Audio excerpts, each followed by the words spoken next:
Today we've heard from Tata Steel that almost 1,000 jobs are to go in their steel production in Wales. This is a real blow to the workers concerned, their families, the communities and to the industry itself.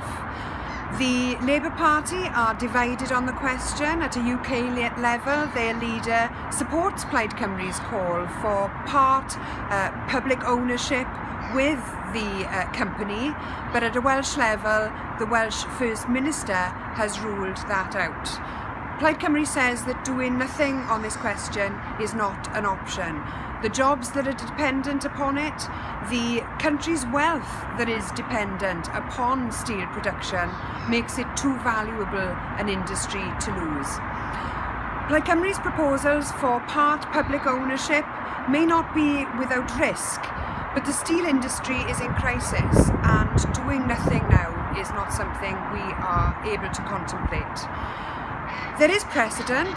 Germany and Italy have taken ownership in their steel production when their steel industries faced a similar crisis, so that shows that this can be done within the EU rules. I will be pressing our government here in Wales to do whatever it can to protect these jobs. The Party of Wales supports Welsh steelworkers. I hope you do too.